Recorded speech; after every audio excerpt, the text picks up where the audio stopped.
Thank you. Right, welcome everybody to the Overview and Scrutiny Committee, Lichfield District Council. Before I start, I'd just like to say that we have scrutiny here at the District Council and other councils and select committees in Parliament, and that's thanks to those men and women who ensured success on that day 80 years ago on the D-Day landings. And we are free to vote for any candidate we want in the general election. We're free to scrutinise anybody in authority in this country, and it's all thanks to them. And so you're also free not to do any of those things if you don't want. And I hope that Ukraine is able to continue to be able to do that as well. So I just want to say a few words about D-Day, because it is the last time that I think those that were there in D-Day will actually be able to attend any ceremonies in Normandy. Have you been there? It's quite something to take it in.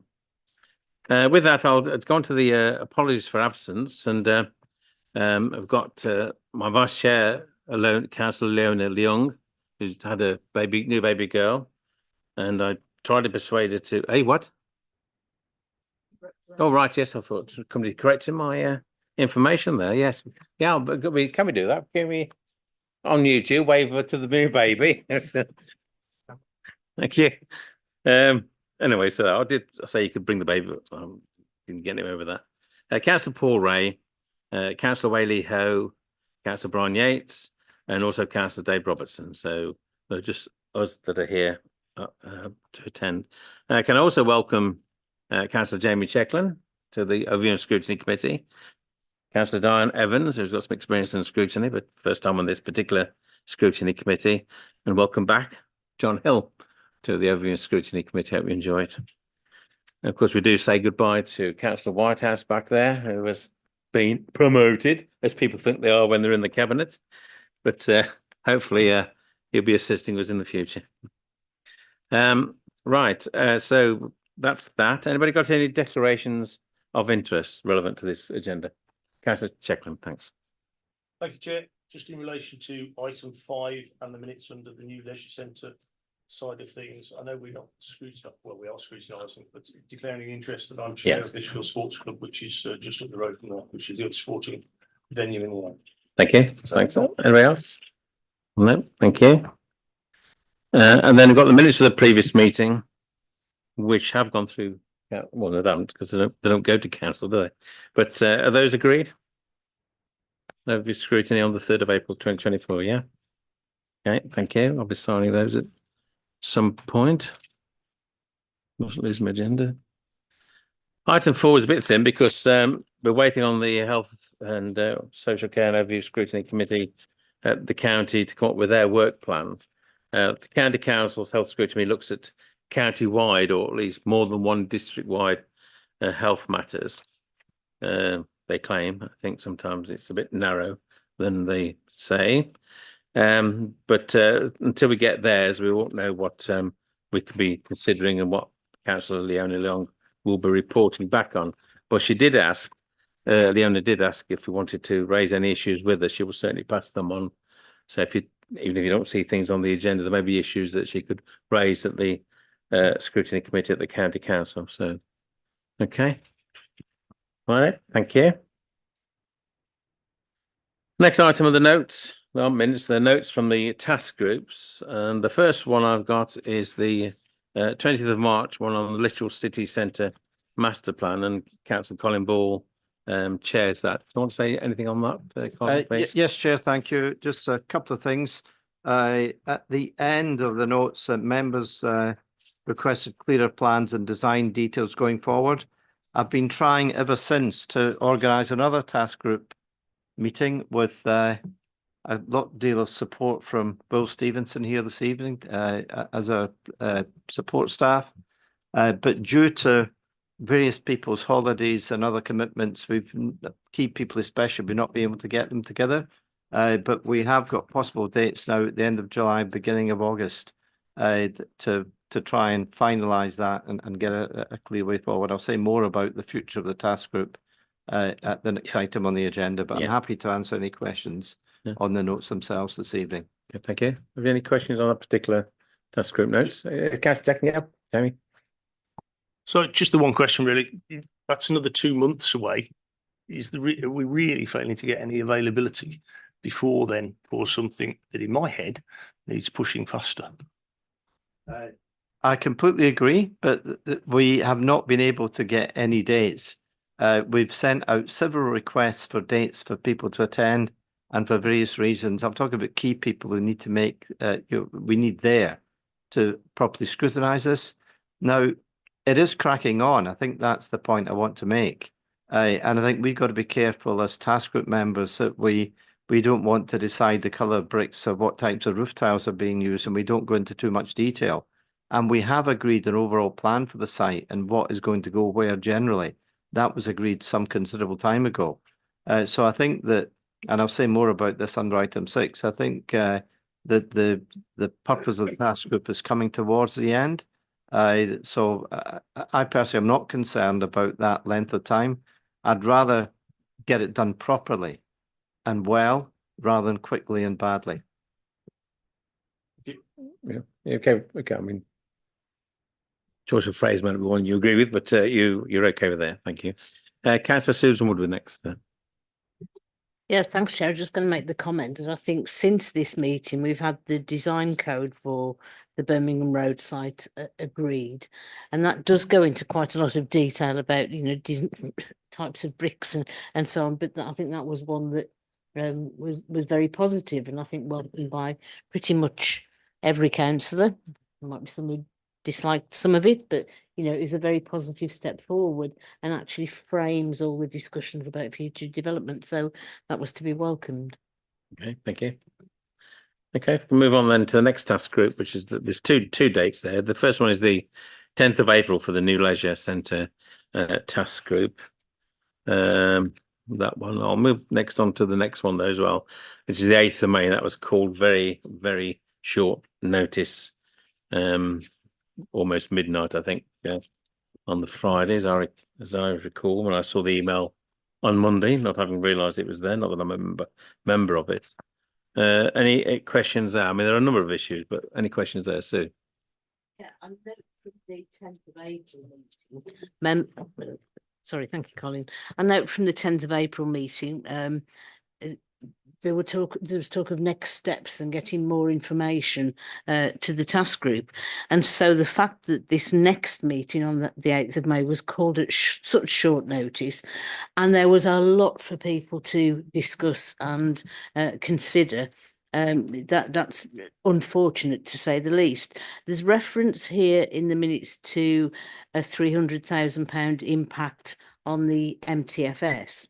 But there are other financial impacts as well. We haven't got the full picture of what the decision that eventually went to council as a confidential item, what the full picture is. And I just wondered whether you have any idea when members, backbench members in particular, are going to have the opportunity to ask further questions about the overspend that's referred to here. Will it be at an MTFS update to this committee, or will it be at the next full council? I don't know, but certainly I think that there ought to be more public exposure of the decision that was made in confidence. Yeah, I do think we need further information on this. I can't say where some of the privacy is needed, but can I ask Kerry if you're able to help with that, please? Kerry Dove. Thank you, Chair. I think as the task group said, obviously more information was required. So what I will do is I will go back and discuss with the major project team about what's the best way of bringing that information forward, either via a task group or via this committee.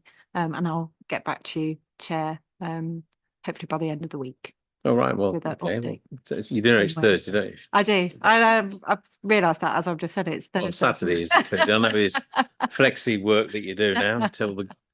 But yeah, we'll get back to you with a proposed way forward in terms of how best to keep members updated and share that information. And what public information could be made available? I mean, just the budget. I don't think it's contracts. Where it's contracts, it shouldn't be yet, but. You look at that as well. That's yes, what I'm yeah. We'll have conversations with the monitoring officer as well about what really needs to be private and what can be public as well. Okay.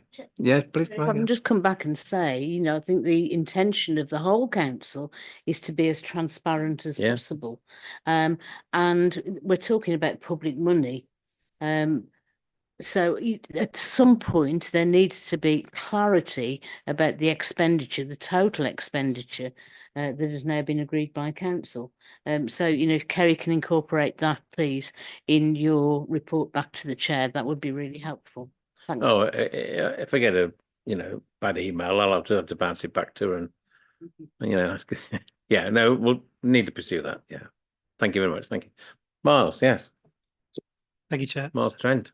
The first quick point about the first note, 10th of April, there is reference to the 3G pitch and the possible contingencies in the event of possible delay of completion of the pitch. I understood from points raised afterwards at full council that it had been discussed in this meeting whether the importance of them both being delivered together. Oh, yes. And just querying whether that should be reflected in the note. Yeah, what do you say? You're doing the notes. I mean, it's in the. I've seen it in the reports that have been considered by the task group. That was the case, but I think that was suggested as an amendment to the notes by one of the members of the task group, but upon review by the officers involved, they recommended against that, I believe, is how I recall things playing out, due to technical reasons around that, was my understanding. But it was a suggestion that was made. But then in writing notes, I was advised against it. you can come back, please, Miles. Thank you. I'm at a bit of a loss because I wasn't there at this meeting. No, but, no. Maybe something can be picked up afterwards then. But Okay. thank you. Okay, thank you. Okay. Yep, right. We've got to get used to your body language, you see, Jamie. So, right. The next one is the pedestrianisation, which is the task group I chair, and there's a series of answers to the questions that we posed and that we got from the very first meeting of the witnesses that we had there. The ones who are affected by the pedestrianisation and who have disabilities, mobility disabilities, well, other disabilities as well, actually. And we did give them plenty of notice, so we got I think we got full answers, and we were able to ask further questions within those answers, and then also there's the additional questions which are down as on further question for by a member who'd emailed me beforehand, which is always useful because then again we can give the cabinet member time to respond. What I would like, I mean, looking at the future task groups, is to maybe have one more meeting of the task group once we know what's going to happen with the ETRO, the experimental order, and then obviously report back in much more detail to this council to have a view on the proposals that come from that as a whole. I don't know when that will be, what the schedule is. I know when the ETRO finishes, but I don't know when you'll have the capacity to decide, well, this is what we're going to do. I don't know whether you can help with that, Kate, or don't worry, I'm not going to put you on the spot there. I just, you're looking at me, so it's your own fault. Should I make eye contact? Wishing I'd stayed at the back, Steve. Yeah, I'll continue coming forward, yeah.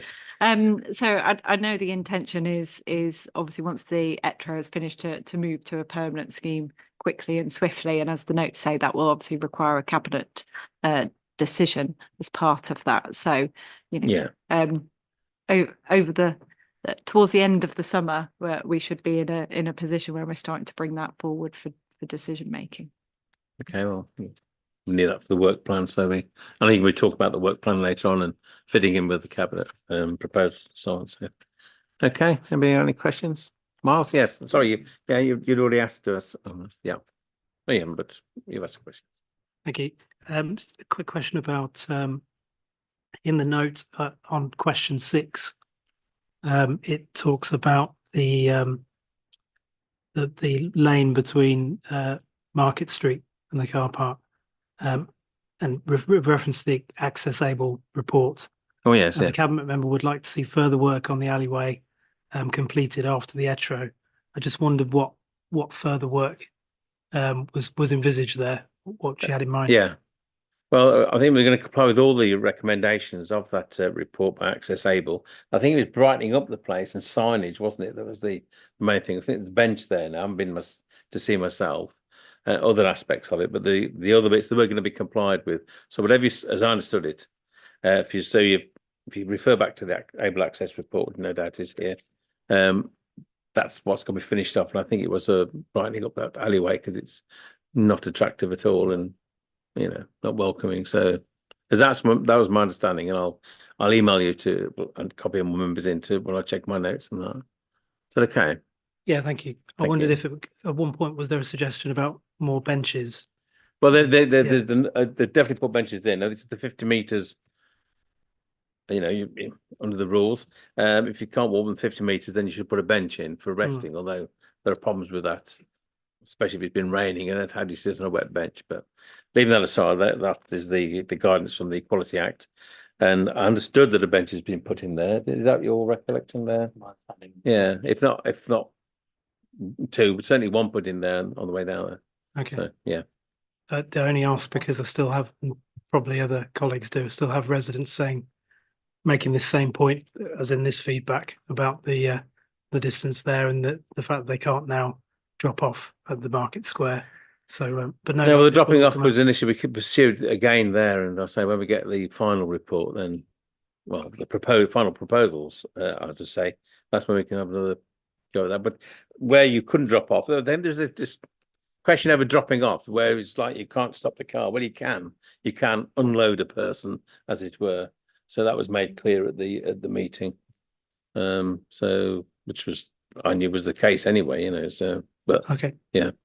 But before that wasn't allowed, or at least gave the impression that it wasn't going to be allowed. So there's quite a few changes since we had our first meeting to when we had the second one, which I like to think we had some influence on. But yeah. Thank you. Okay. Can I ask one quick? Yeah, of course. About when You're not showing off, are you, to you? Yes. Okay. No, not really. There's reference to the cabinet member, I think, appearing at ONS on page 26. I had it.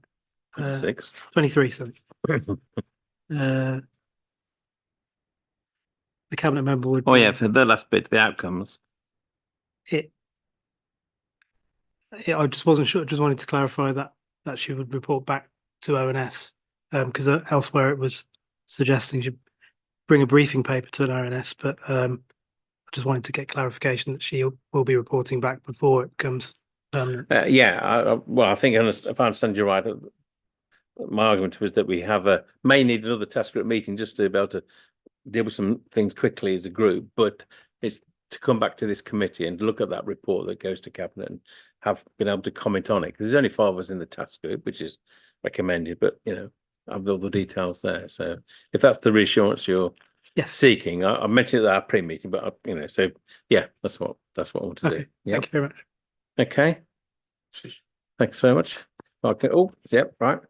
Jamie. I know you said you were going to have one more meeting. My assumption is that will be after the decisions have all been made and what's going to be recommended to cabinet, so you can have an input prior to going to cabinet. Yeah, before the decisions are made, but the report that we're getting. Sorry, the recommendations rather than the decisions. Yeah, you know what I mean. We'll have an influence on this. That's the whole point. Yeah. Okay. So not to be told afterwards. Yeah. Will you break it to them? Okay. So. Chair, if I can just comment on that particular point, of course, we will have, presumably, given that commitment that the cabinet member will bring the data to the task group or ONS, we'll have a chance to input prior to the decision. But if the cabinet member isn't listening to what ONS and others are saying, of course, the next stage would be a call-in process, which would be available on a delegated decision. So, scrutiny can keep an eye, and if we're not happy as backbench scrutineers, then got that opportunity too. I've not found any obstruction by the cabinet member. There was an initial problem because but there's been no obstruction, and we'll hopefully have that information. And any other questions we've got in between, we'll start looking at the report. So yeah, we'll have that information. This is quite a big thing for Lichfield district, Lichfield city area in particular. So yeah. Yeah, what? You know, if I could just comment on that, you know, this is where scrutiny really can help cabinet members improve the decisions that they're put forward, that brings more satisfaction to both councillors and to residents. So, you know, cabinet members are always well advised to take note of what scrutiny has said to them. Yep. That's how it works as far as I'm concerned so far. But yeah, that's my view. Item 6 then is a review of task groups. And you've got them all listed there. The civic matrix one was just a one-off one. Pedestrianisation, I've just explained this a few times now. The artist may have another one there, but the main thing is it will come be out of scrutiny. Will be able to make the final recommendations or views known to the cabinet, and presumably council will make the final decision. I don't understand. Little City Centre Master Plan. Colin wanted to come back on that one. Yes, please, Chair. Two or three things on that. I note in the in what we got before is it says that the group was created, and did I chaired it then in May 2021 and met 5 times during 23-24. I just want for the record to say that we had many meetings between May 2021 and 23-24. As part of that now, I think we've come to the point almost where we could put this task group into temporary suspension. 2 reasons for that, in my view, and I value the view of particularly Councillor Checklin and Councillor Whitehouse on this, as well as other, because they're on the task group, or Councillor Whitehouse was, and other members who are not on the task group. The 2 reasons. One, we need to free up staff time, I think, to start other task groups or important issues like health and transport that we need to deal with.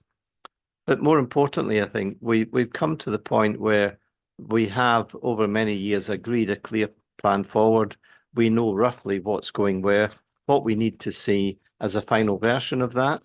And that, I think, will be coming to us in our next meeting in July. It's taken a long time to get to that point because of various holiday commitments and time pressures and other work commitments.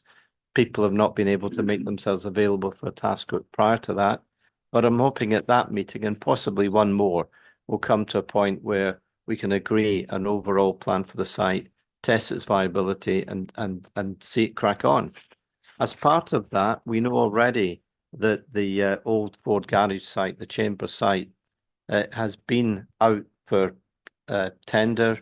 That those have come back, and work will progress on that, and something will come before the council to get work started on that. The chief executive and the leader briefed me as the chair before they went to a session in Leeds of an important conference on real estate forum. It was trying to remember the UK real estate forum, which is a key issue to bring possible new projects. As what they were proposing was within the broad lines of what we'd already agreed as a task group and thought was acceptable, I said yes, they should crack on with that. With a in-person meeting followed up by email exchanges when I was satisfied that what they were proposing was within the remit of what the task group had already agreed. So I hope I did right in doing that, because we needed to have a view from the task group, and I thought I could speak on behalf of the task group as chair, because we'd already come to those conclusions of the overall plan for the site. So not everyone agrees with me on that. Sadly, one member is not here tonight. I suggested we might resolve it this evening, who's raised questions with me, isn't here, but so I'm looking for guidance as to whether they feel I've overstepped the mark in agreeing that the chair, the leader, and the chief executive should crack on, because we all want this done now. We've waited long enough to get things moving, and it seemed to me an opportunity to move forward. That's one thing. So I'll stop here and get some feedback. Yeah, Councillor Checklin is a member of the task group. Yeah, Colin, I agree entirely with your sentiments. We've waited too long for something to happen, and we need to let them get on with something. We've got the zones designated as particular areas. I'm keen to see that those zones don't change, and that we secure that those zones are used for what we think they are at the moment. The moving of the bus station remains an issue for me. I I note that well, I don't know if everyone else had the email, but there's going to be roadworks between the traffic lights at St John's up to the traffic lights at the top for resurfacing and new road structure and all the rest of it. But I'm not sure it takes into account the fact there might be a bus depot on the other side of the road.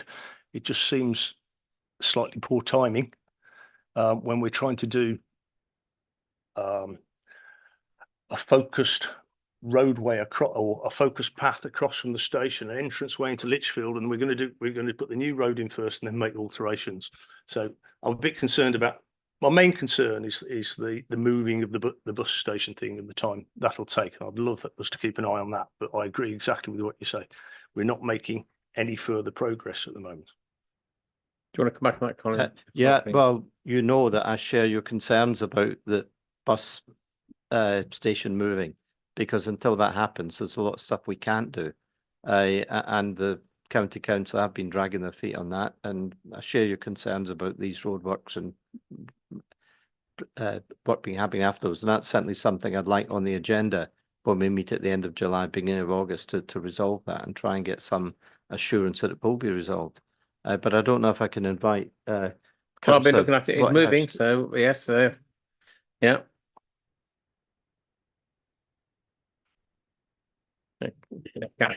Yeah, thank you, Chair. Again, to echo what Jamie said, I completely agree with your summary there, Colin. I think we've reached the stage when we've debated things long enough. There seems to be enough controls and checks in place to revisit what the work that they're doing on the city centre. I share the concern about the bus as well. That seems to be a bit of an obstacle that we need to overcome. And of course, we can reform the city centre task group if it's felt the need to do so. And I'm sure the cabinet members will be very welcome to come here and explain the steps that they're taking to reach that point. So everything that you have said absolutely gets my thumbs up. I agree with you. Okay. Thank you very much. Yeah. I appreciate Do you that. want to- do you want to say I'd to come in value, next? I'd value the views of the other members of the ONS committee, please, on this, particularly on the idea of suspending the task group temporarily after we've had one or two more meetings to finally sign things off. Thank you. So you can come in now. It's stopped. Yeah, I would just say that I agree with councillors Checkland, Ball and Whitehouse, that it is suspended for the time being. You know, we can overdo things, can't we, and just meet for the sake of meeting, but I think it's important that, you know, the work continues. Okay. Miles, please, Councillor Chen. Thank you. Completely agree that shouldn't meet for the sake of it. And if the work of scrutiny is sort of done for the time being, then no need to have meetings for the sake of it. Obviously, I'm not on the group, so I'm not speaking from a position of knowledge. But I suppose my only concern is if there are, obviously this is a very important project, if there are points that do need scrutiny and call for it to be brought back into life, if you like, that can happen and that it can be flexible enough to do that. Because on a big project like this, as we all know, things can change, and you know, just because we're maybe happy with plans right now doesn't mean that there's not matters for scrutiny that crop up down the line. Yeah. So I think my big concern would be that this arrangement is flexible enough that we can bring back proper scrutiny at the right time. Okay. Councillor Evans. You switch yours off, Colin, or Sue's off, please. Thanks. Yeah, I totally agree with what's been said, and I think it's important that we get on with this.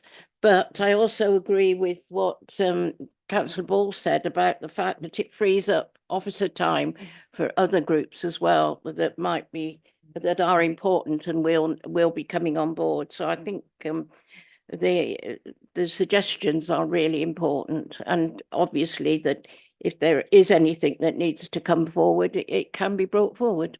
Okay, thank you. So I'll feedback for you, Colin. Yeah, that's very kind. Thank you very much. I'm happy with that, and I will remain as chair in waiting, if you like. Once we do suspend the task group over the summertime, perhaps, ready to pounce on any erratic cabinet member decisions that might come forward. Not that would ever happen, of course. Okay, right. Thank you very much. Thank you.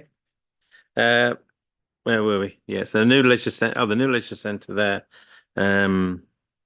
Not sure with that one, but it needs to stay there to see if it needs another meeting or not. Although did the chair of the task group suggest there wasn't a need? My recollections are pre-meeting there, William. I believe they're currently penciling in Right. another meeting for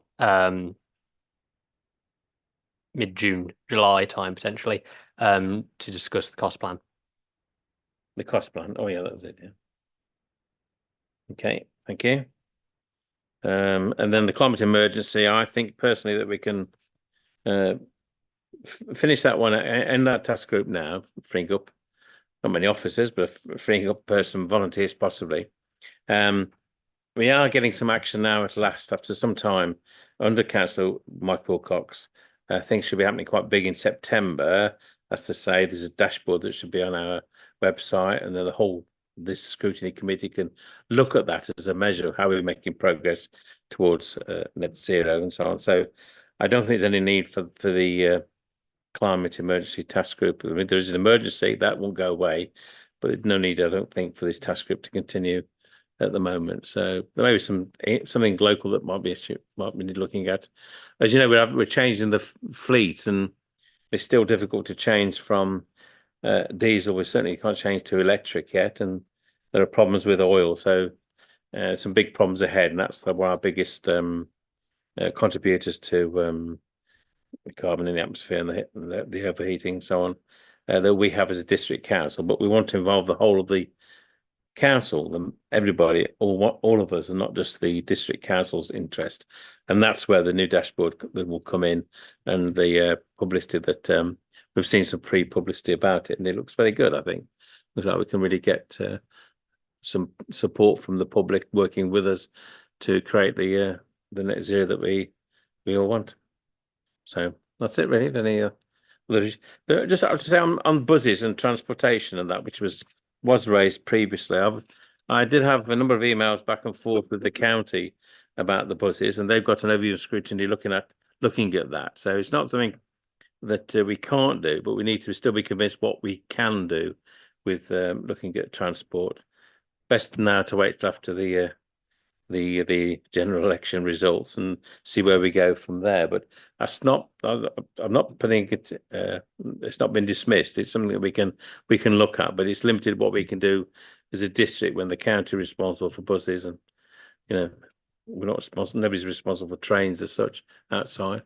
But so it is there. And there's a lot of back and forth, and I think we'll have been trying to see if there might be a volunteer from the county to come as a witness to at least this meeting, but you've not been very successful. No, quite yet. I've spoken with officers at the county council who have been very helpful. They've put me in touch with people that can support potentially on that task group. It's just a case of us defining the parameters of what it is that it's going to look at, so we can then go back to them with that information. They can work with us on that. Okay, good. Right. Did you want to come back in, Miles, please? Yeah. Thank you. It was I'm pleased that if there is resource being freed up, there might be resource to devote to transport. Yeah, that's either as a task group or as you say, an agenda item at an ONS meeting. So just to kind of give a plug for that and hope, because I think there is a need to look at local transport. We've talked about taxi policies as well, yes, and the like. And I've heard it mentioned a few times, I think at full council, about the need for adequate transport in connection with these new projects as well, and the cinema, and new cinema, and good proper transport to Burntwood, and to facilitate that. So I think there is still a need for it. So from my perspective, I'd urge this group to have a task group. Yeah. Yeah, no, we'll certainly look at that. It's not a no to it. It's just been getting we'll use good phrase there, with the parameters of what we can look at that's worth it, because it's no good having scrutiny if it's not going to benefit. If it's not going to be worth it, if it's not actually scrutinising something we have a view about, we've got to scrutinise something where we can have recommendations that have some concrete results, I think. Susan. Yeah, I supported the initial proposal to have a public transport scrutiny task group. I just wonder whether it would be useful as a first step almost for a task group to be set up to sort of scope what we think might be possible and, put down in some of the questions that need answering, such as access to the city centre for the new cinema and the new food and beverage outlets and so on from elsewhere in the district, so we can start sort of framing, if you like, some questions that need to be asked and also how we can influence them prior to having a sort of formal scrutiny interview with county council officers responsible. Have you been looking at our toolkit recently? Well, that's what we're supposed to be doing. It's Scoping. under my Scoping is what we do. every night. Yeah. Okay. The same might apply to the request for a health scrutiny. And as I was well. going to raise That's that good. too, Chairman, because if No you need, remember, because I've just raised it before you. well, did. I promoted the idea of a local By health the way, who are you going to lift back priorities. with, by the way? Sorry? Who are you going to lift back with, by the way? Yeah, I promoted the idea of a local health priorities forum because we've had Yeah. occasionally issues, just even over these last 12 months, where NHS issues have cropped up, but we haven't really had a direct lever on how we raise that through the Health Scrutiny Committee at the County Council. So the proposal that I've made was not that it would be a committee that would meet every so often, but would meet at the request of individual members who are concerned about a particular health service move. I mean, the one that sticks in my mind is the loss of the Burntwood Health and Wellbeing Centre and the additional surgery capacity there, well in advance of the new health centre being built. That was an issue that a lot of people were involved with locally, but it was getting the leverage over the decision by the Integrated Care Board that was really difficult. Those sorts of issues will crop up every so often, and to have a committee sort of almost ready to say this is what we need the Health Scrutiny Committee to be conveyed to the Integrated Care Board, I think is really important. Okay, thanks. Okay, if I can move on to the next agenda item then, which is the what? All right. Yeah. Just up to you. So I just feel I ought to join the first time. Just in relation to something that was raised in relation to looking at taxi policies. Yeah. Regulator and licensing already do that, and there's a paper under discussion at the moment. So are we really looking to duplicate? I don't think there's a particular need. Well, we wouldn't be that's one thing we should avoid is duplication when it's done by another local authority or within the local authority. So that would be part of the scoping and that we do. So make sure we do that. You made a point there, which is, something we won't be doing. But so don't worry about that. Yeah. Don't lose any sleep on that one. Yeah. Right. If I may go on to the next agenda this time. Oh. Check. Is it agreed then that we start asking for volunteers for those two particular? Well, not yet. No. So we'll just do the scoping first, and then we'll ask for volunteers once we know what we want the volunteers to do. Is my view. Can I ask then who's going to do the scoping? Well, certainly me and Will, won't we? Ooh. Yeah. And the vice chair. That'll give. We can give a report back to you lot, and you can say whether that was a good idea or not. Okay. The school progress. This is the modern local government that we're in, Susan. We can also use the proposals that were Good productive. What? We can use the proposals that were submitted initially. Yeah, no, we've got plenty of information. Yeah, we got, we did make the person who requested it fill in the form. I think he had a lot of help, by the way, because it was about 4 times longer than I expected. So there's a lot of information there on the transport, and we'll be getting feedback on the health scrutiny and those things. Yeah. So yeah, we'll be getting on with that. Can I suggest then that it becomes an agenda item at ONS? Yeah. To then Yeah, yeah. discuss the scoping. that's Yeah, happened. specifically on that. Yeah. Thank you. You're going to make a note, or am I going to? Thank you. But the first thing was to to close some of the task groups down, so we have the capacity then with volunteers and officers and on. Right, the next item then is the productivity plan. Agenda item 7. I'll say a few words about it. First of all, you see the recommendations is what they're being asked to do is to provide comments and feedback on the draft productivity plan for the Lichfield District Council Productivity Plan 2024 in advance of it being considered by the Cabinet in July. And I did ask for it to come here because it would have timed with the June Cabinet meeting, which has now been postponed because of the general election. There's a letter there from the Minister from the Department for Levelling Up Housing and Communities, and it's a diplomatic letter asking us nicely and questions to consider. And I can't argue with or for local authority, always to look at ways of improving things. It's no good for a scrutiny committee to say, "Oh, how can we improve things?" unless you come up with some bit more work involved in that. And to be fair, this I think is a useful tool to do that. I've certainly picked out a few phrases here, but I'll just refer to them as we go along. But we set this challenge. There's our responses in there. Well, our draft responses in there, and I'll invite the cabinet member to Councillor Strachan to kick off, as it were. Thank you. Thank you, Chair. Before I start, can I thank you for your sentiments about the heroic sacrifice of those who fought and died some 80 years ago today that mean that we can all be here discussing this. And can I also place on record formally my congratulations to Councillor Leung on the arrival of her new daughter. Can I thank the officers for pulling the report and all the data together? We, as you've already said, received notification of this as part of the local government finance settlement back in December. The phrase that it had to be submitted before the summer recess has aged well. But I have got to confess, I thought it was all rather patronising at the start. However, rather being kind because of the trying to yes, of course, Steve. But there are authorities not a million miles from here who have had some significant issues, both financially and with modernisation. And so it is, of course, appropriate to review our own position alongside all other authorities nationwide.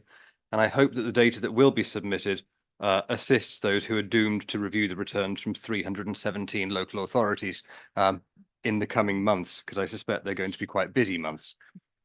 Our own draft return starts at internal page 35, as you've already indicated. And I think it's appropriate at this stage to highlight that it does seem to show a significant programme of success. You'll see the assessment of the progress that we've made under the Being a Better Council programme, which has now been running for very nearly 3 years. It highlights that we've seen considerable improvements both in the operation and returns from our leisure centres. The quite frankly staggering improvements in allocations and delivery within disabled facilities grants. And both of these are being delivered far better in-house within the local authority and its wholly owned company than they were in the private sector. And I think that is testament to how well this authority has turned around. You also see that we highlight our revised approach to staffing and the rewards for good work, and the commercial approach that we've taken to the use of our own space here at Frog Lane, with the business hub, which is an efficient and productive use of space. It appears, I think, still to be fully occupied and is providing a much needed incubator space by business whilst delivering a return to the authority. We've also rehearsed in it how we have been early adopters of technology, which assists us in the delivery of our priorities, particularly via robotics and smart forms, and also having far better ways of contacting us via chatbots and WhatsApp. And that is an area where we did have a few, not necessarily complaints, but bugbears around how difficult this authority was to actually get hold of. I think we're making some significant strides, although of course there is always room to go. And we are starting to explore how well we can use AI to assist us in delivering our priorities in certain areas. We have, you'll see in our return, commented that we've already enormously reduced wasteful spend by slimming the council down and removing silo working with the new target operating model. But we're also delivering returns via the local authority traded company. And so we're now moving to a position where we can look at actually selling some of those services and sell some of that success outside the council to not only public bodies, but anybody who may wish to buy that from us. But the minister also invited us to consider obstacles. And I know that I sound like a stuck record when I say the key obstacle that we have here is certainty, because the lack of certainty in local government finances is caused by that series of single-year settlements, which means that we're holding more money tied up in reserves to guard against the risk than we necessarily should be. And we really want to use that to benefit the local residents who, frankly, have paid us their council tax and who are paying for the services that we're providing, rather than keeping them just in case everything changes and we have a significant reversal.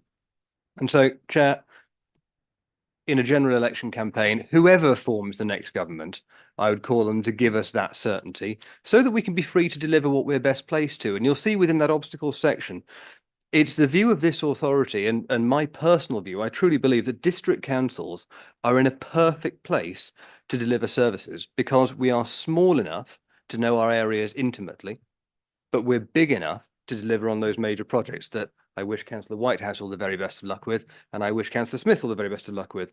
And so the main obstacle is that certainty from central government, and we will continue to examine ourselves and find out whether there are any obstacles within this authority that we need to remove that mean that we can go on and be productive. Chair, you've already touched on the recommendation, which is to review this in advance of us taking it to Cabinet. I don't know whether Kerry has anything that she wants to add at this stage, but I look forward to hearing your comments on that review. Okay, thank you. Did you want to anything or this? No, thank you. Not that moment. Okay. Okay, well, I'd like to go through it question by question. That's to say, there's 4 or 5 questions. So, question 1 is how you have transformed the way you design and deliver services to make better use of resources. I think it's quite a big change over the last 3 years on that one. See if I've got anything to say. No, so Sue, please, and then Councillor Evans, Sue Diamonds. Yeah, I've had the benefit of being away from the authority for 40 yeah. years. After Yes, standing yeah. down in 2019 and coming back and seeing the difference in the culture and the working practices and so on. Just a couple of comments on the detail in the under question 1 on page 2 of 6. It's about 5 or 6 bullet points down.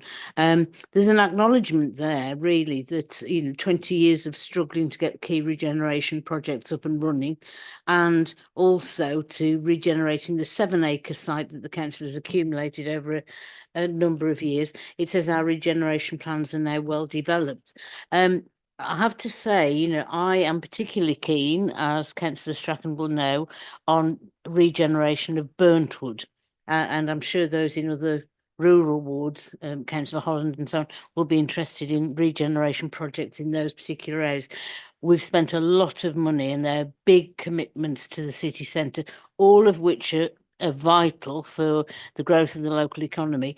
But, we need to have something in there about the regeneration projects planned elsewhere. I know that the idea of a master plan for Burntwood is starting to get some what's the word? Some traction. Thank you. Thanks, Jamie. To get some traction. But it's only just at the start. I think it needs to be mentioned in here because there's an intention, and then we'll certainly, as Burntwood members, be holding Cabinet's feet to the fire in terms of making sure that that happens. But that's only the start of it, because then there will be investment needed for any regeneration projects that come forward.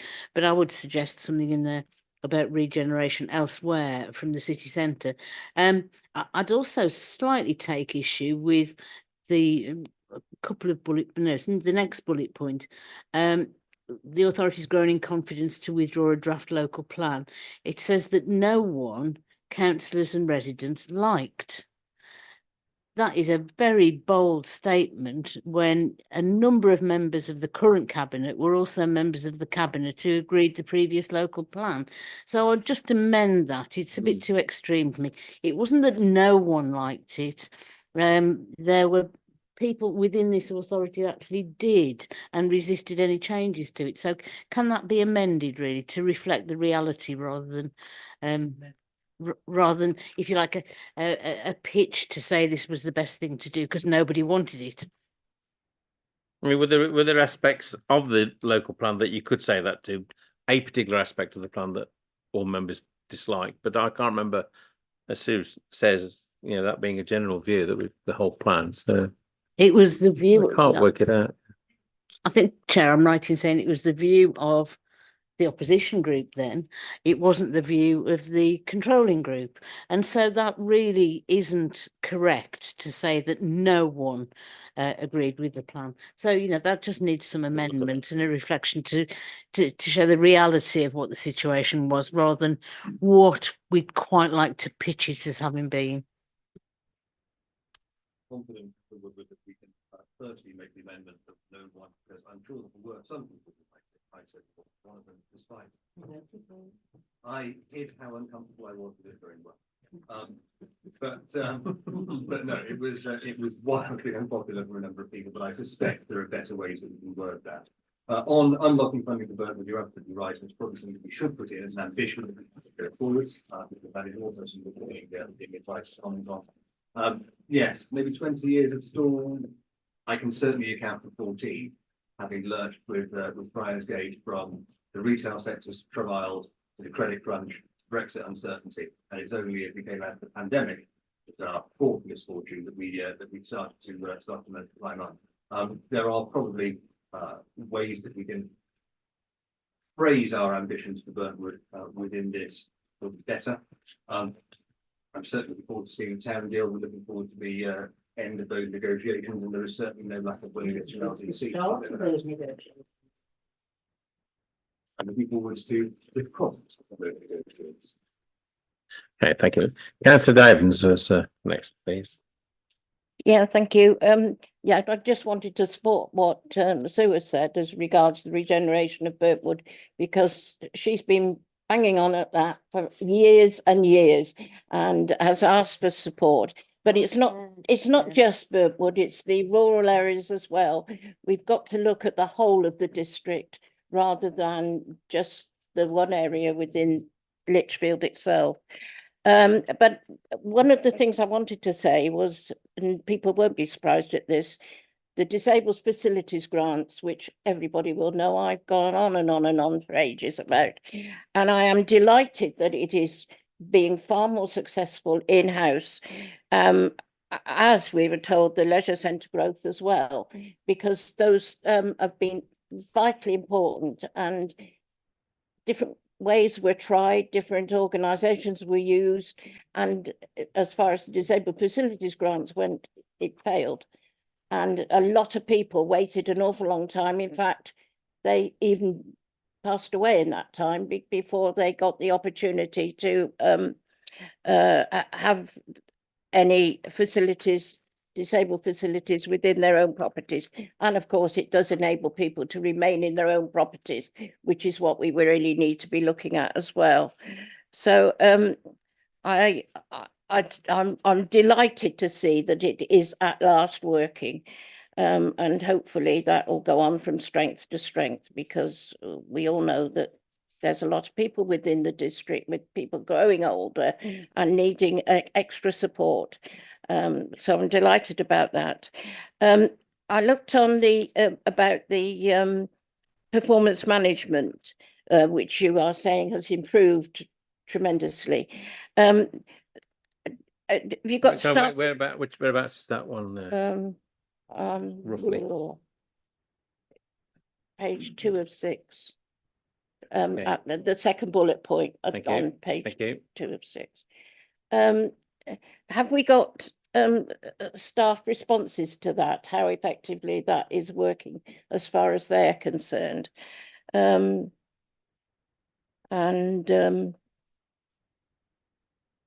Yeah, I think that's it for the time being. Thank you. Thank you. Yeah. Kerry, please.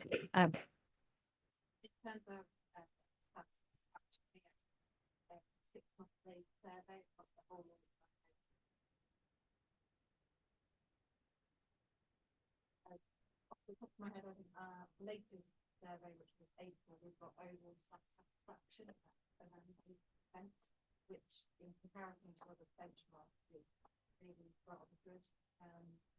We work really hard on in terms of belonging and well-being of staff, ensuring with the staff the support and the help to perform well.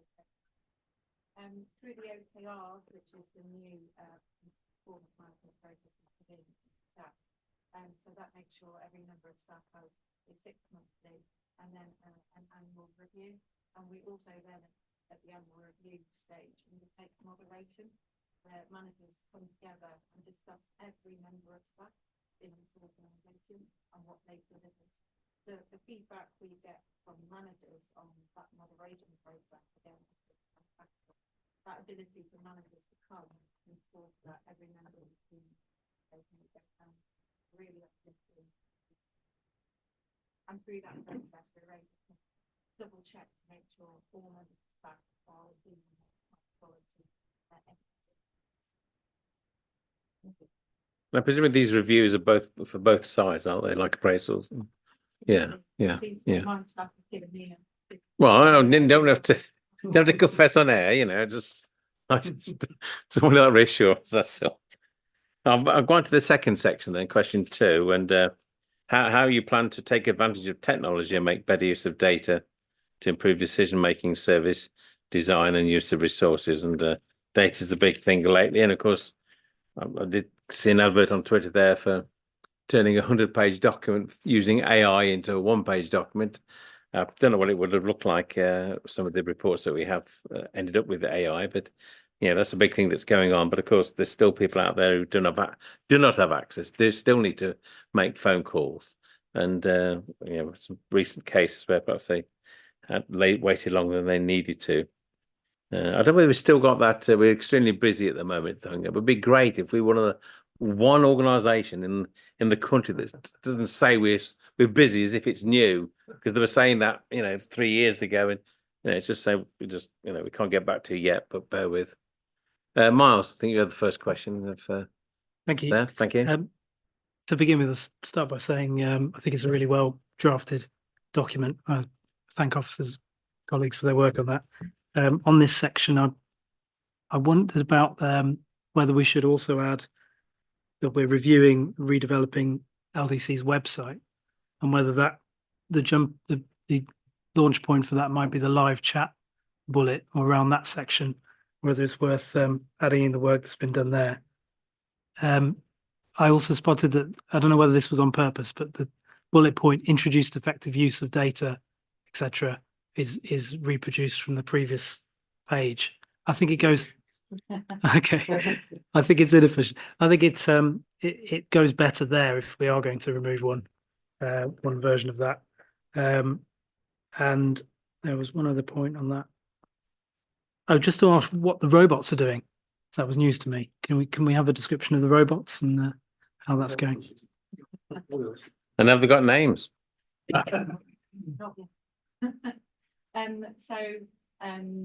So what the robots are doing is basically taking processors that are highly replicable. Yeah, I know what you mean. Yeah. Reproducing it, and a robot is doing these tasks. We are focusing them currently on some of the high volume customer service classification things. So we've got bots currently deployed behind the scenes and some of the administrative tasks around planning applications. So when a lot of information comes in via email, the robots are able to take that information, pick it out of emails, and then put it into our plan and case management system. So taking a lot of those processes that unfortunately take a lot of human efforts and being able to do them really quickly. So they are predominantly focused in our customer services team, but we're having some real success in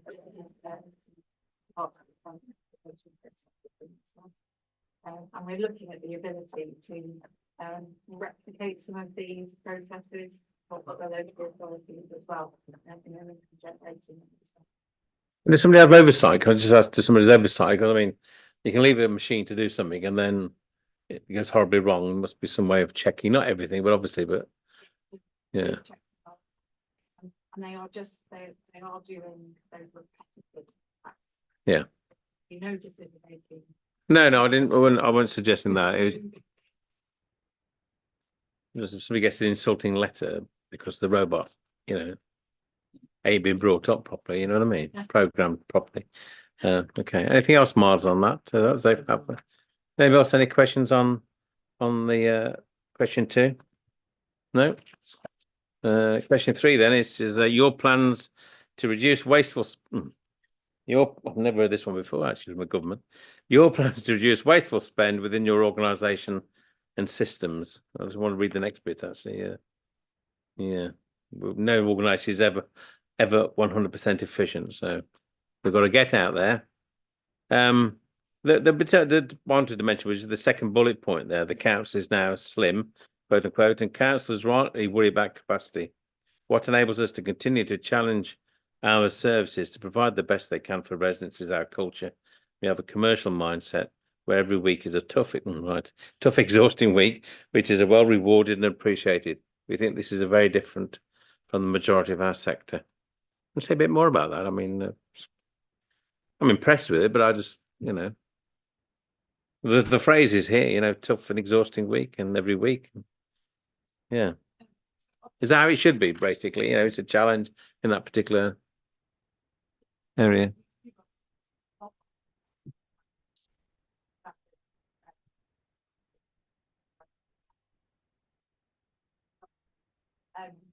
I think as that bullet point suggests, the culture of this organisation is now very different. We ruthlessly prioritise and support our staff to prioritise and focus on what matters most to residents and the priorities of councillors and this council. The part around a tough and exhausting week, I think it's recognition that we work hard as a group of officers. However, we're focused on the stuff that makes the difference. Therefore, whilst we're working hard, it's exceedingly rewarding. And because we focus so much on the belonging and well-being of our staff, we hope that it balances up. And again, I'll go back to our staff satisfaction scores, which are really high. In the private sector as well. So I hope we've got balance one. Okay, and then refers to what one of the sub questions or questions to consider: what percentage of total staff budget is spent on A, agency, and B, consultants? And do you refer to that in your response there? Because we have agency staff, as I think most local authorities do nowadays, in refuse collection, if not elsewhere. But no, but both of those topics are areas of challenge that leadership team on a regular basis. Unfortunately, there are times when that workers, but again, we're very focused on the leadership team trying to minimise that and again look at more creative solutions in terms of some of those workforce gaps. And again, very much the same on consultancy. Again, there are cases where there is a clear business case to bring in some external support, but again, we make sure those types of requests come through leadership team and we robustly challenge them and make sure that there is a clear case. so do I assume they're like for agency staff, and that way you feel the need to have agency staff in, but then there's a meeting or some, a meeting we'll call it, to actually look at ways of actually not needing to have agency staff, and if there are different ways of working to do that, or there's some other investment that's needed that long term would benefit you, or We all have a shared vision of trying to reduce the amount of parts. Yeah. So absolutely, this conversation. And do we have any external sort of agencies? Not agencies, it's confusing.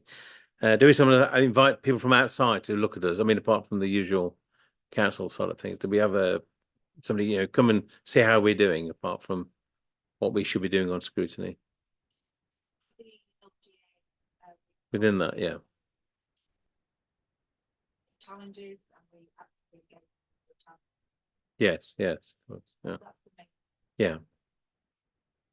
I remember once another local authority, you went into the council offices and there were these footprints sticky on the floor, footprints on the wall, on the everywhere. And that's an organisation out from outside to get you to look at this and think differently. And that was, I think it was I'm not suggesting this, by the way, but it was productive in that. But there's other ways of doing it now, I'm sure. But yeah, so okay, Colin, I think, and then Sue, please. Yes, thank you, Chair. I believe that on that page, the capital letters EDI stands for Equality, Diversity and Inclusion. Well, yeah, very knowledgeable. And that is what the Minister said in his letter. But anyone else reading that may not know what that means. So I think we might help the Minister understand that means equality, diversity and inclusion. Yeah. Can I just say that Tony Wright, MP, for whom I know somebody used to work for him, used to have little cards printed with the references to the apostrophe being used in the wrong place, with the it's and it. And I printed all those off for him, and then I think they got them back, including ministers, I think. It's quite the same, but I just thought I'd throw it in. So, please, yeah. Yeah, I've got 2 or 3 points to make on this particular section. I've also had concerns about capacity, as Kerry will well know, and I've had private discussions with her and the chief executive about capacity, because you know, it's all very well sort of, if you like, squeezing the workforce, but when, you know, chief executive or chief officer are having to do diary arrangements, that seems to be an inappropriate use of their time. So I think there's got to be, and I've had assurances, there is constant monitoring of that. You know, better to have an admin assistant than use, you know, expensive officers' time in doing sort of quite menial tasks. So I think that's important. That phrase as well, tough and exhausting week. That doesn't sit well with me, because as councillors, we've got a responsibility for our employees, and I know a lot of work is done on health and well-being. You know, I'd suggest something like challenging, you know, and it's good to be challenged. I think we all thrive when we've got a challenge, but we don't thrive when we're exhausted. So, you know, I just think that needs to be looked at again.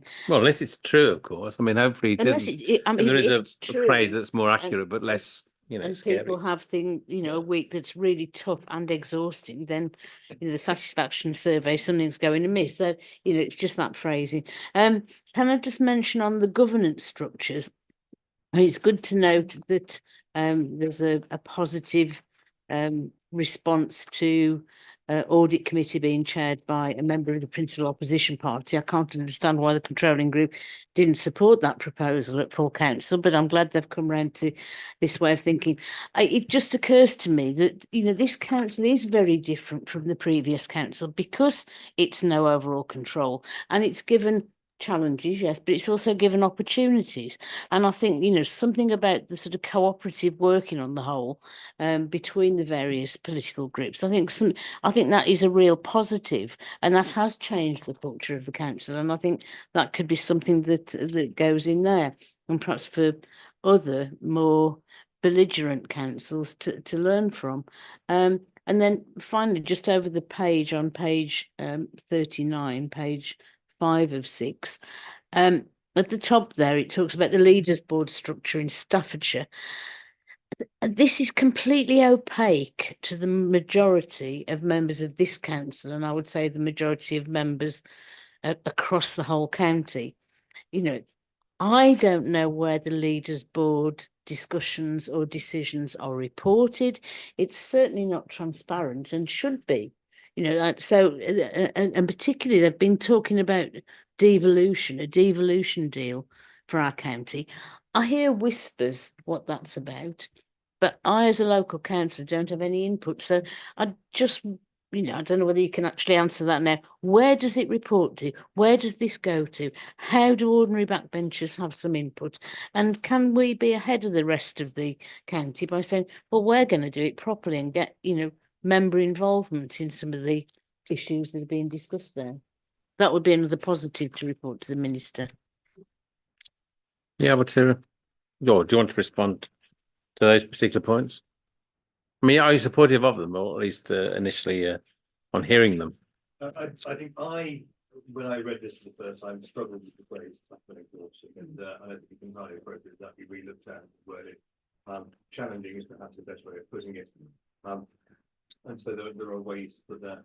And I think Councillor Wood was quite right that the way that this council has adapted to being under no overall control, and we're still learning, but is a positive. Whether that necessarily sits naturally within reducing wasteful spend, I'm not entirely sure. It may potentially sit more comfortably within delivery, which was question 1. But it's a valid point that is made, and we'll have a look at how that can be incorporated as we think to move forwards to cabinet where we make decisions. So far as the leaders board structure is concerned, I will admit that I'm deputising for the leader this evening, but that doesn't mean that I get to go to the leaders board. And so I also, I'm not entirely sure. I know the devolution deal discussions are being led by the county and as the legal authority. I suspect that may be the more natural place, but you're right. As a leaders board, it's probably appropriate that we at least get briefing every now and again. And so we'll speak to the leader about that.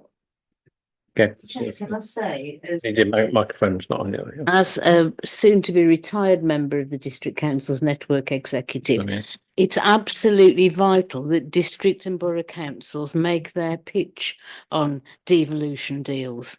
The County Council's network are making their pitch, and I don't know whether the County Council here, whether their pitch refers to that sort of idea that devolution deals are done through top tier local authorities. You know, I think it's important that district councils get a seat at the table and make sure that we are pitching too, because district councils, growth is so important. It's going to be important for any incoming government. It's important for local economies, and it's district councils who deliver on growth rather than county councils. So, you know, I just think it's an opportunity really to say, why aren't we in the driving seat? Why aren't we as district councils sort of putting forward our own suggestions for ways in which devolution deals can operate, rather than, you know, trying to corral together a county-wide structure that perhaps serves bits of the county, but not the whole of the county. Very, very diverse county, geographically diverse and demographically diverse. So, you know, just something around leaders board and how we as a district council, all of the members can influence what goes on there. That would be an opportunity, I would suggest. There used to have a briefing paper, at least initially, and just about what it's up to, what it's about. And I know that Kerry's got something that she's going to come back with on that in just a moment. But I certainly like to echo Councillor Woodward's observation on the district council network. And I know that Councillor Wilcox is very actively involved in that and can be relied upon to occasionally Lucas County Council has to shout very loudly on behalf of the district council. I know that Kerry doesn't. So just in terms of the leaders board, I think the leaders board has post the elections last May been in a bit of a transition state as well, following obviously a number of new leaders across the county. So just having a quick look on the county council website, because a number of the leaders board are actually held in public. It's a public committee meeting. They have only had one public meeting since last election in May, which was March, and their next one is in July. So let's say I think that just shows the kind of transition period that the leaders board has been in. But as Councillor Strachan has said, we'll take back the feedback and see if we can get a briefing paper brought forward on the leaders board. Okay, thank you for that. I don't think there are any more questions, are there? No. Just to say that, I mean, the questions that the minister poses, isn't it? You know, it's the government minister and we're local authority, but I think they're questions that we ought to keep at our mind, as well as the scrutiny committee, on some of those issues that we can be asking throughout the next 12 months on efficiencies and so on. You know, word them differently, and we'll work with the cabinet on that. But there's nothing to stop us pursuing those issues, I think, as well. Colin, then Jamie, please. Yeah, Chair, you haven't asked us to comment on question 4. I haven't. Not yet. I'll put it back in my file. We haven't gone to that. Well, I think we went 4, 1, 2, 3. yeah, I assumed the way the chair was summing up there, he was moving on to the next item. I was actually, yeah. Just I didn't print these pages, you know, they were sent to me. Barriers. I thought we'd referred to barriers earlier. No. Oh, I think probably to be fair to Councillor Strachan, he referred to them in the summing up, and yeah. So I apologise for that. Yes. So barriers. Yes, Colin. Then Jamie. Beg your pardon. Yeah. I mean, we know many times Councillor Strachan has raised this issue of the lack of multi-year funding being a problem. And I have to be careful during an election period not to be accused of making political points, so I'll do my best. But I think it may also have been underinvestment from central government over many years that's led to the pressures that we're facing currently. And also that I would have suggested a more robust response about bid-based funding schemes. I think it's 2 or possibly 3 bids that we've made with great officer time and effort to the Living Up Fund to be found lacking and unsuccessful. And I think that is just simply that whole way of dealing with things, making it a lottery, putting local authorities competing against each other is not helpful. And I think that's something which the District Council Network would share, which is a non-political organisation. And I think I would wish that we put a stronger statement in there about the difficulties of that competitive bidding process being a real barrier to the way we can achieve progress, as well as perhaps some comments about the lack of funding over many years. Okay. Jamie Checkland, Councillor Checkland, big comment. Thank you. It's just in relation to the overall document itself, to be honest. I read this and I felt very positive about what's going on. Yes, some things have been picked up here, and I agree with all the fine tuning that's been mentioned here. But this is a paper that it's a bit of a shame you've got to give it to everybody else, because they're going to get better. Now, I know it wasn't too long ago, I believe we were on a list to be for an award for most improved local authority. Now, I have no idea whether that results out or whether it's a secret or otherwise. But it's lovely to be on a list like that, because this paper to me reflects that and shows that we as a split council are working towards a much, much better position for our residents. And the atmosphere with it when you come into the building compared to I won't count 5 years ago, that was horrible, but 4 years ago, it's just a more uplifting place to come. You ask a question, you get a smile, and you get an answer, and that is a really positive thing. People seem happy, even if they do look exhausted. But so that was just what I want to say. If we do know what the result of that nomination is, then please tell me. If we don't, then I'll carry on waiting. You're going. Yes, we're nominated for Most Improved Council at the Local Government Chronicle Awards, and the award ceremony is next Wednesday. So we'll find out next Wednesday evening. Okay, right, there you are then. Thank you. Sue, yeah. Yeah, I would agree absolutely with what Jamie said. It is a very positive report. So we're asked to comment on it. So, the comments are on criticisms of the report as a whole, but just some suggested amendments. One of the barriers, I think, preventing progress is that over the years, new burdens have fallen upon councils without the corresponding funding coming to meet those challenges. So, again, not trying to be sort of partisan about it, but that is a real concern. So for example, on waste, we've been told that food waste will be introduced, and that's been delayed and delayed and delayed, and we're in a position where we've got to, order new fleet for waste collection. And, which way do you fall? Do you spend now on the current circumstances, or wait until new regulations come in? So any of these new burdens or new regulations and delays that have happened, that's caused some problems. But, again, I just think district councils are in a really good position in terms of growth, and because of our economic development responsibilities, because of planning responsibilities, and whatever new government comes in, they are going to be wanting to see growth, and that's where district councils can really make sure that their pitch is heard. Okay, yeah, Strachan, yeah.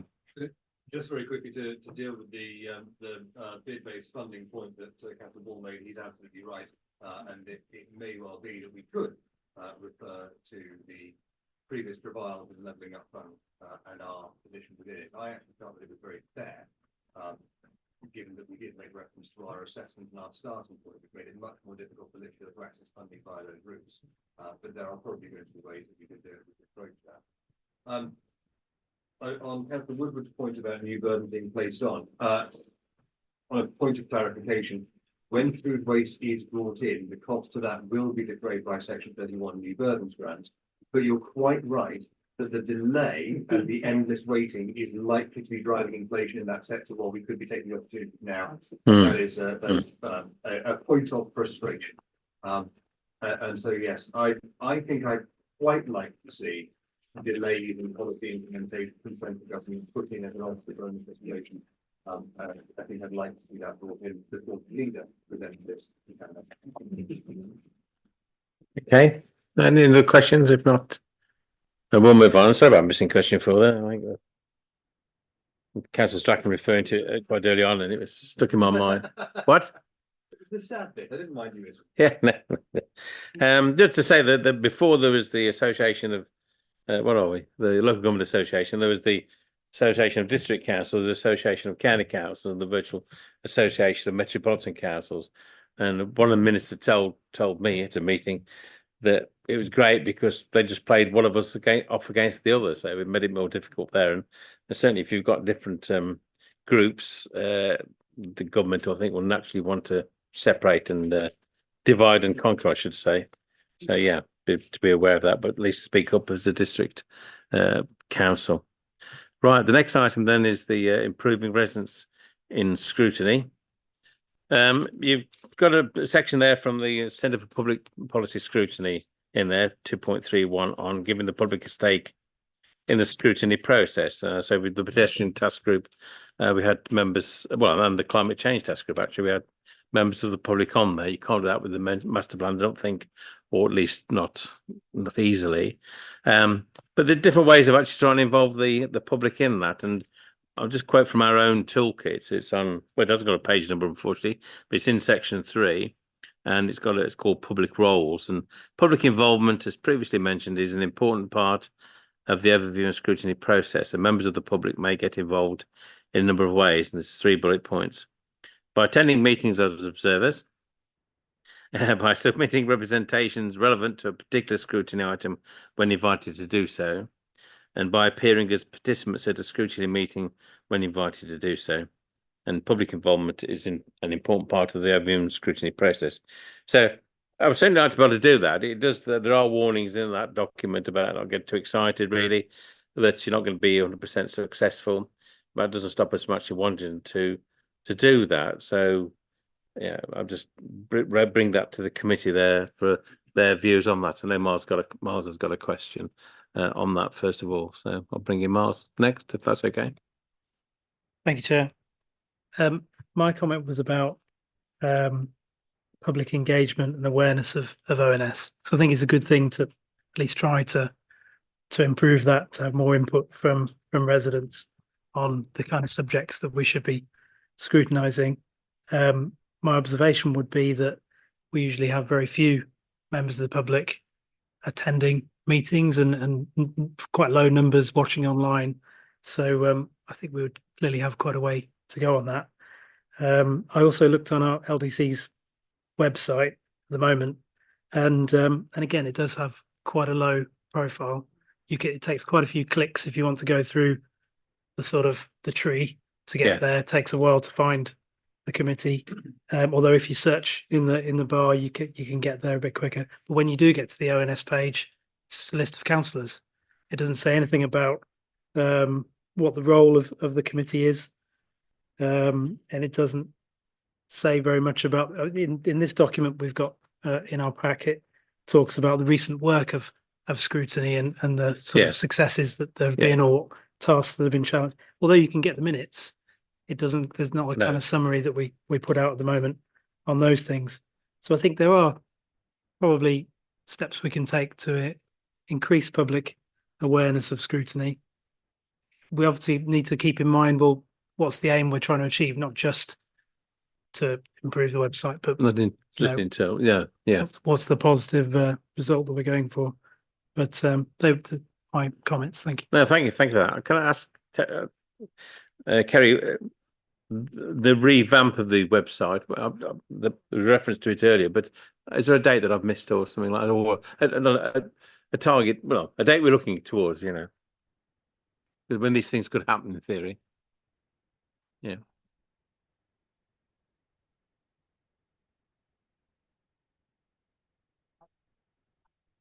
No, sir, but this is an opportunity then to make those changes. I know that there'll be a lot of competition to be first on the page, but there might be ways of doing that so that we can get that at least on the website there, and then little things. Well, I think yeah, I'm not sure that'll work. I've asked for changes to my profile, but nothing's happened there. So, Councillor Silverton. Yeah, I agree with Miles that scrutiny doesn't have sufficient profile across the council, and I'm conscious at the top of page gosh, what is it? Page 43. Of the document, yeah. Yeah, where it says authorities should ensure scrutiny has a profile in the wider community.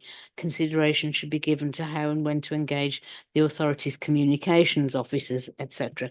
Yeah. And even though the culture of the organisation has changed and continues to evolve following last year's elections and the whole new setup of no overall control, it's the communications that come from LDC are almost exclusively about what's happening in terms of the Conservative cabinet members, administration.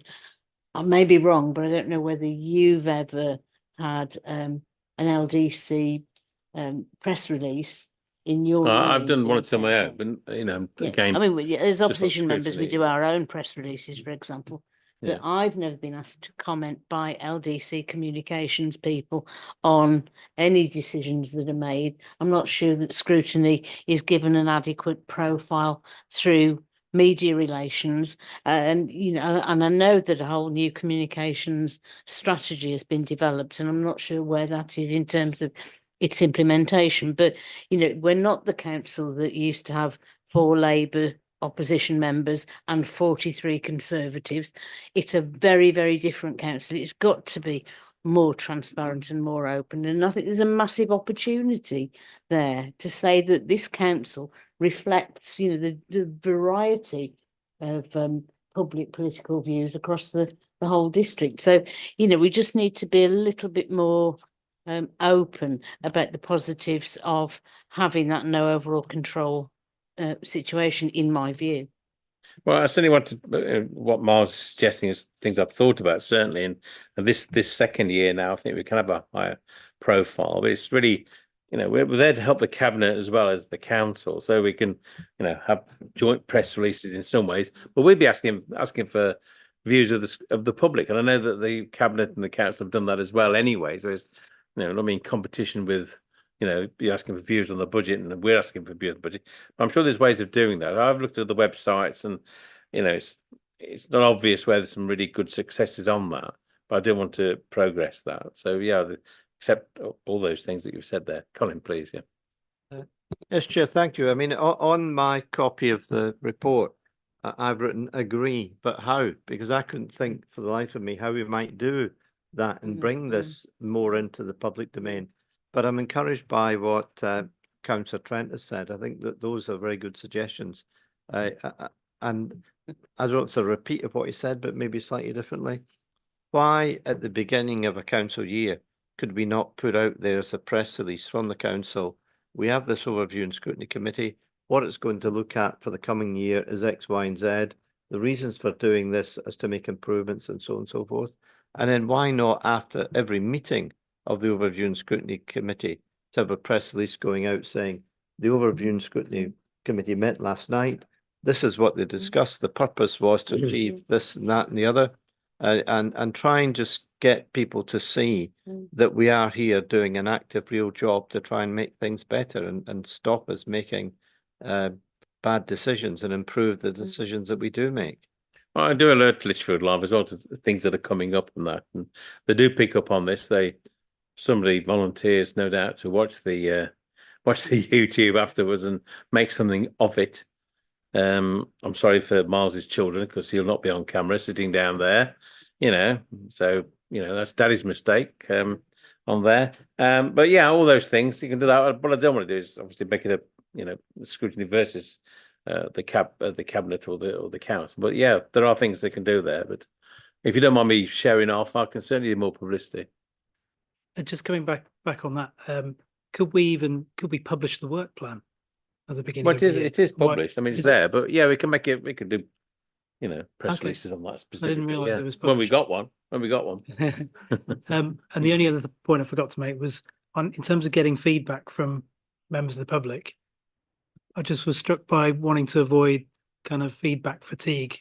So your point, Chair, about having to be quite cautious about putting out press releases saying we've got this big consultation going on, and then at the same time saying, oh, please can you feedback for scrutiny topics.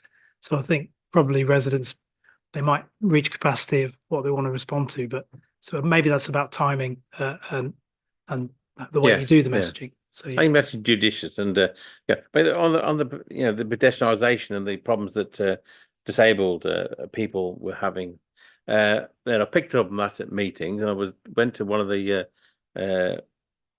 you know, you have to ask to be invited to one of the consultation meetings and that. So from there, I got into that, and then I've been thanked by members of the three witnesses since then about what we did as a task group and as agreed here, and the changes that have been made, whether we get the credit or not, whether we deserve the credit or not. But I don't think there was some there. So yeah, but we'll try different ways in that, and then get back. So yeah. Yeah, please, Councillor Evans, and then Sue Woodward.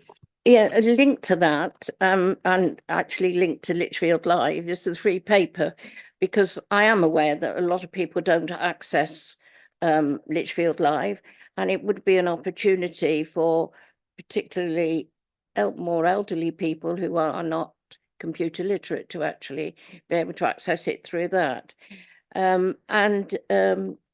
The other one that I was going to suggest has escaped it's gone straight through my brain and out the other side. So I'll think on that one. And Go back, think come about back. it, because after that, Yeah. yeah, go back. No, switch your mic off though. Sorry, Di. Sorry. All right, hang on. Yeah, Sue. Yeah, if I can, thanks for letting me come back. If I can just add that we've had a small example tonight is how, you know, as members, we can involve our own public in scrutiny. You referred to an issue with an individual who took a long time to get through calling the council to pay a bill, and it took over an hour. So that is an example of, okay, it's not direct public involvement, but it's indirect public involvement. And I think perhaps if we promoted the idea to all members that this is your chance, you know, as a councillor, you can represent your residents' concerns through the scrutiny process. And scrutiny isn't just the overview scrutiny committee. You know, we say this regularly. There are opportunities at full council, there are opportunities at committee meetings where, you know, we as ward members can bring forward concerns from the people that we represent. So, you know, perhaps more education across the membership generally about using their interactions with the public to create better decisions, I think perhaps is important. Yep. I mean, I'll just quote from the CFPS document again. If you don't need to talk about 2.3.1.6, sounds like the post office inquiry there, doesn't it? I mean, 2.3.1.6. Of course, most important is the need just to listen. I think that's why we, you know, that's the idea, is to encourage people to have views, and then there might be some listening there. And, you know, okay, we never thought of it doing that way. We didn't know that was causing a problem, and then pass that on to the cabinet and so on. And I think Councillor Evans has now remembered what she was going to say. I think I've woken up. I was going to suggest that maybe particularly the rural parishes could be notified of things that are going on, because there used to be a forum for them, there isn't anymore. So would that be an opportunity to actually notify people about what is happening? Well, it may be confidential. I don't know whether Councillor Woodward was able to respond on behalf of the cabinet. Can you? I shan't respond Joking, on behalf of I'm the cabinet, joking. but looking Respond, across at Councillor Hill, there have been discussions between a number of us who are parish and district councillors about setting up a new parish network, rather than the old parish forum where representatives came and were fed with information that the district or county council Well, it started off okay, but then know. you know. We're setting up a far more proactive parish network, and the first meeting I think we've agreed is going to be the 24th of July. We've got a bit more scoping to do on that, but I'm delighted that Councillor Farrell and Councillor Hill from Faisley are very keen on it. Lichfield City Council leadership are keen on that. Bunter Town Council are, but we want to invite others. You know, Whittington and Street. I know I've got a very active parish council, and you'll be getting information and background on that soon. So sorry you weren't aware of that, but it's almost hot off the press this week, John, isn't it? So have we got a speaker for the 24th of July? You know, somebody maybe chair of scrutiny or something like that would be able to, you know, just saying. What? Look, I've been playing myself down. I mean, I could get publicity. Don't you worry. You know. Well, enough on that, and we'll say that's what I hope to make some progress without making it like all about me, but about what the scrutiny opportunities are for the public there, but without raising hopes that are too high. No, so the next item, the last item, is the ONS work program, and it is only one page at the moment, printed on both sides, albeit. I'm going to ask William to start on this one, if I may. Thank you, Chair. So yes, this is the work program for the year going forward. As you may note, there are 4 reports on there that are currently without date. I believe they are going to be discussed by a leadership team to work out at what times of the year those can be brought forward to us to discuss, but they will be coming at some point within the next year. This is really the committee's opportunity to flag up anything else that you as members want to see in your work program going forward, any issues that you would like to discuss and scrutinize more. I would caveat that by saying, of course, don't just think, oh, there's a committee there with only one item, we should fill that up. There are naturally going to be things that come up throughout the year that officers or cabinet members may want to bring to you. So those spaces will fill themselves up automatically, but it's an opportunity for you to shape your work program. Or any suggestions? You don't have to do it now, but I mean, you can certainly email myself and William as time goes on. But there might be issues in your locale, your ward, anyway, your ward really, that might be something worth looking at, and we can look at that and then see if that is something that's appropriate to come to scrutiny. So if there's anything in there, especially say, as Councillor has been talking about the rural areas that where we're not so familiar. I mean, I'm sure Fazeley get fed up with Tamworth encroaching on them and that, and woodland being taken away, things like that. Noisy fairgrounds. So Yeah. always read your emails. It's down as a briefing paper, but I'd like to see us. I've done a lot of investigations as well, by the way. Sorry. It's down as a briefing paper, but I'd like to see the community safety partnership as an item on an agenda, so that we look at that far more closely than it's been looked at before. Councillor Cox, I think it was probably at the December 2023 council when he said that, but he said he was going to revamp community safety partnership, words to that effect, and I've not seen anything happening so far. So it would be good to have to be able to scrutinise what's going on with the community partnership, what impacts have they had, what are they proposing over the next 12 months, etc., etc. Yeah, I mean, I will follow that up, and hopefully William will remind me if I don't to write to Richard Cox and just say that we need one. We would like one quite soon on that one. So yeah, and those issues to be addressed if you can, and then if it is comes along here, then we can ask questions. Is that it? I mean, to say that you're invited to actually suggest with any issues that you have and that. Oh, sorry, yeah, sorry, Miles, yeah, beg your pardon. Thank you, Colin. Just 2 quick ideas. So you were saying earlier, Chair, that the climate emergency task group will not meet again.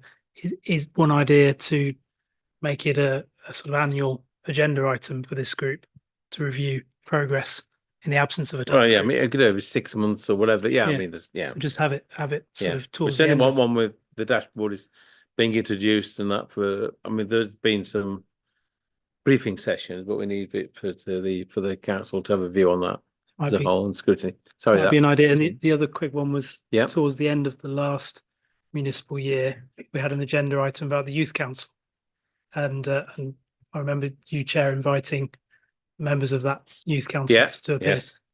Might it be an idea towards the end of this municipal year to have another agenda item where we review the youth council's work? Yeah, I think that might be in the minutes somewhere, but it might have been the last one. But anyway, yes, we'll certainly do that if that's okay with everybody. That's good thing. Keep up to date on that. We discussed at the pre-meeting, didn't we, as well? So yeah, is that it? Okay, so I think that's it for today, and I appreciate members here, and I'll let you switch it up, and I can ask them a question then.